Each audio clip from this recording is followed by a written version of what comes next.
Let's see if that works. First up from Chrissy, 727. 45 minutes wasn't long enough.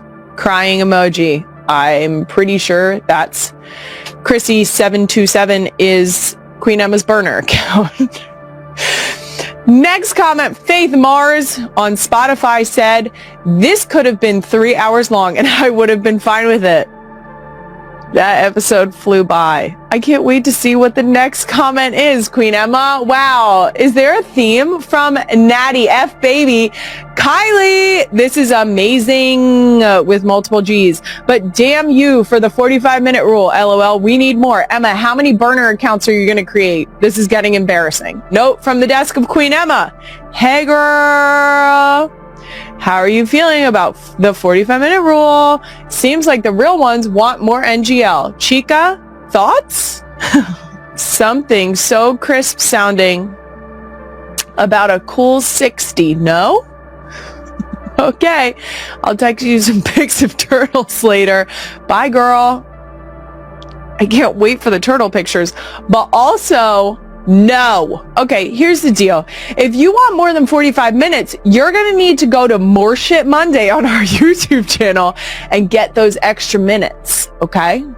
That's why we do it. I don't want to deprive you of the whole interview.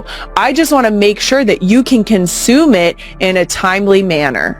And that was our first official 45-minute rule check-in, sponsored by Queen Emma. Yes.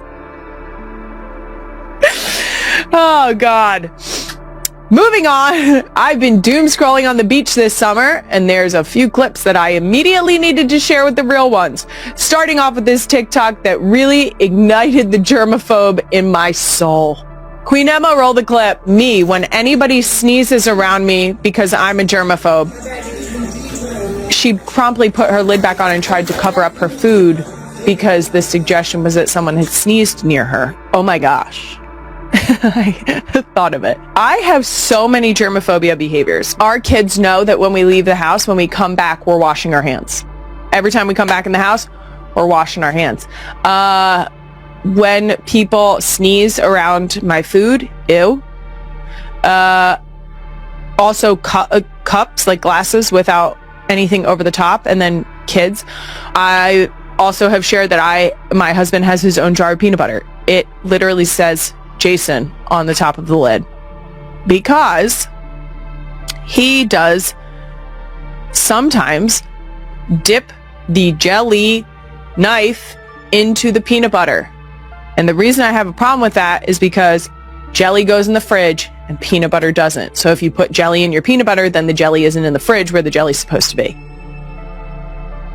Ew. You get what I'm saying? It's gross. Bathrooms. Someone actually giggled at me once because they heard the narration of me in a stall with all three of my young children. My tactic in a public restroom is hands on your head. And you will hear me say it at least 30 times for the exact reason you think. I don't know how often they clean that bathroom. You know what goes on in bathrooms. And there's no lids to the toilets in public restrooms. So every time the toilet flushes, I can't. Let's move on before I really start to crash out. Let's keep it scrolling because Danielle Smelly on TikTok is asking a very important question about toddler-run restaurants. Queen Emma, can you roll that clip, please? Why is it a universally known thing that a toddler-run restaurant is out of everything that you want? I'll have a pizza. Sorry, we don't have that. Okay, I'll have a burger. Sorry, we don't have that either. Yep. Do you have some mac and cheese? No. What does your restaurant have? Okay.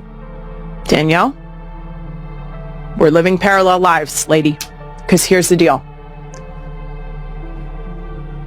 Last week, right upstairs, there was a pancake house.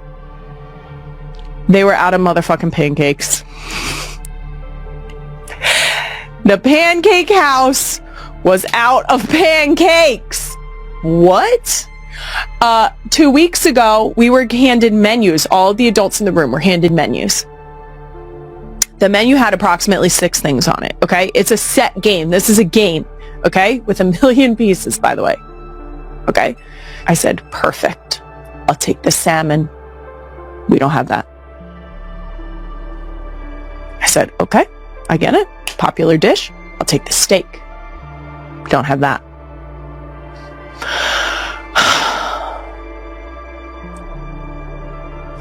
And it's in that moment that you realize that you are, with your reaction, teaching your child how they should react to this actual situation happening in a real restaurant, right? Things run out. But at the same time, you kind of want to look at them and be like, bring me anything. Bring me anything, because now I'm 0 for 2.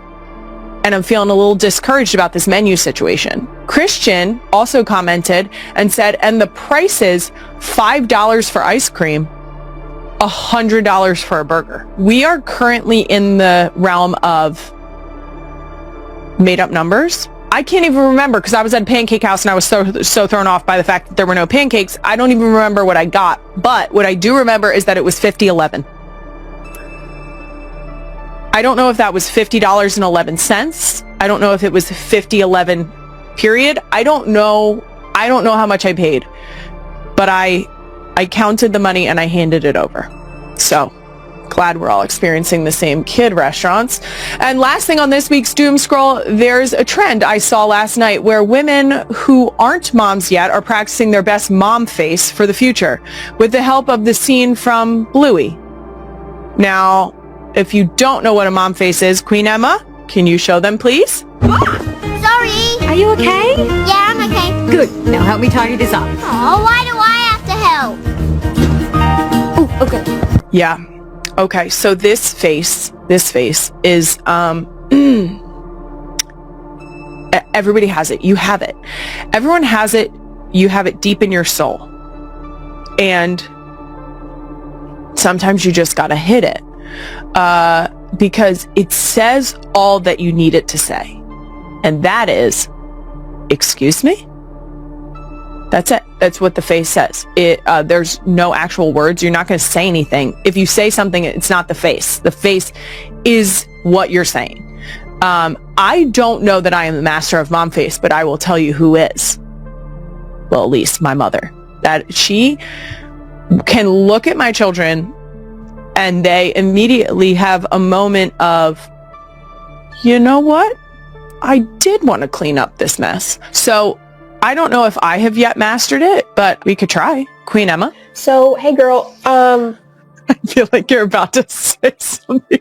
You still feeling like 45 minutes today, or? Kylie begins the conversation with a glowing smile, her eyes lighting up with pride as she speaks about Travis. I've honestly never seen him like this before, she says softly. There's just something in the way he looks at Taylor. It's like when she's near, the world settles for him. Recalling their romantic escape to Italy, Kylie describes it as something straight out of a dream. Travis and Taylor carved out a few precious days together in Positano, nestled on the San Amalfi coast. Travis had just wrapped up an intense mid-season training camp, while Taylor had finished a whirlwind leg of her Eras tour. In those rare, quiet moments, they wandered hand in hand through cobbled alleyways, sipped wine under golden sunsets, and even took a pasta-making class with a charming local chef. Taylor showed me some photos, Kylie beams. There's this one where she's laughing in the kitchen while Travis is trying to twirl fresh pasta with his fingers. He looked so adorably lost, it melted my heart. An evening free from cameras, distractions, and bodyguards, just two hearts completely at ease. Kylie's voice softens as she recalls a touching message Taylor once sent her late at night. In that quiet text, Taylor wrote that what meant the most to her wasn't the luxury or the femme, was the way Travis made her feel safe, seen, and unguarded. For once, she didn't have to hide.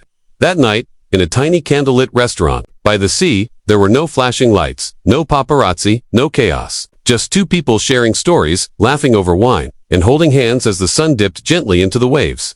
It wasn't a performance or a photo op, it was real, raw, and beautifully simple. The kind of moment most dream about but few ever get. And for Taylor, that memory wasn't just a peaceful evening, it was a reminder that true love feels like freedom. Later that night, as they walked back to their villa under the stars, Taylor slipped off her shoes to feel the cool stones beneath her feet. Travis laughed, picked up her heels, and wrapped his arm around her shoulders. They didn't need words, just the quiet sounds of the ocean and each other's company.